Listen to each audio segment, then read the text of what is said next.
Good morning students. Welcome to 6th standard science class Living World of Animals Unit 5. In previous class we learned about living world of plants. Today we discuss about living world of animals. Let us start with introduction. There are different kind of animals are living in the world. In this lesson, we learn about habitat and different kind of adaptation of animals. Biodiversity.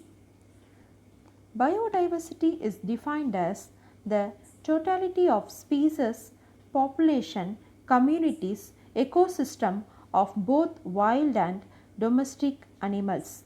That means with the help of biodiversity, we learn about different variety of species and how many of them are present in the world and what are the habitats of animals. Next we learn about the habitat. The living or dwelling place of animal or organism is known as habitat. The dwelling place, that means the residence place of an animals. Some of the habitat of animals are desert, forest, mountain, lake, river, etc. So simply the living place of animal is known as habitat.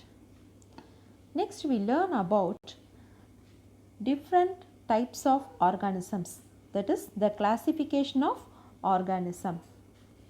Organisms are classified into two types based on the number of cell. What is meant by cell?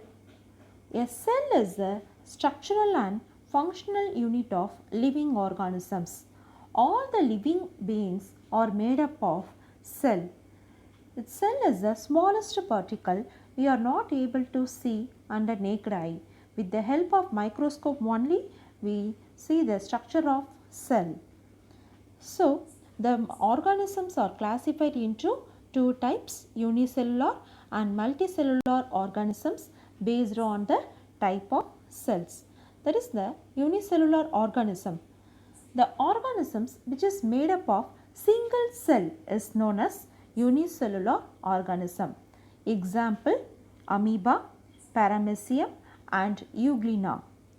Next, multicellular organism. That is the organisms which are made up of many cells is known as multicellular organism. Example, fish, worm, snake and human beings are the multicellular organism. And next we learn about structure of unicellular organisms. The unicellular organisms are very small in size and it is microscopic because we are not able to see with naked eye, and it is made up of only one cell, that is single cell. Structure of amoeba. Amoeba, it is an example of unicellular organism. It swallows their food and the food is digested by the help of food vacuoles which is present in this structure, and it contains some contractile vacuoles which is help for the excretion process, that is the removal of wastage from that body. And amoeba is respired by simple diffusion process, and it has some finger like projection, that is this projection is known as pseudophodia, which is help in the movement and locomotion of amoeba. So the pseudophodia is otherwise called as false foot. So these are the structure of amoeba, and it contains some other organisms such as nucleus, nucleolus and cell membranes are present on that. And next we learn about the multicellular organisms.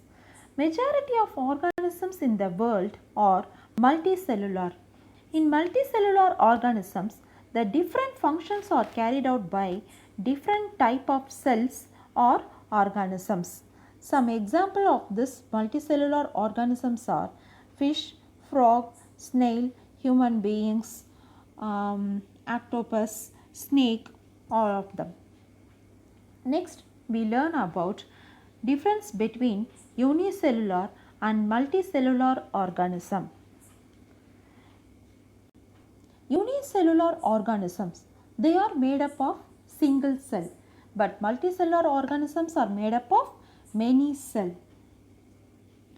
In unicellular organism, that single cell can perform all the functions, but in multicellular organisms, the different cells are specialized to perform different functions. And unicellular organisms are very small and microscopic in size, but multicellular organisms are large in size. And unicellular organisms, they are not contain organ systems and tissues, but multicellular organisms is composed of tissues, organs and organ system. And unicellular organisms are in these organisms, the growth is occurred by increase in size of the cells. If it is the cell size can be increased, then the growth can be occur in unicellular organism. But in multicellular organisms, the increase in number of cells by cell division process, then the growth can be occur in multicellular organisms. An example for unicellular organisms are amoeba, paramecium and euglena. And the example for multicellular organisms are earthworms, fish, frog and human beings. Okay students, thank you. I hope you understand about the unicellular and multicellular organisms. In next class, we learn about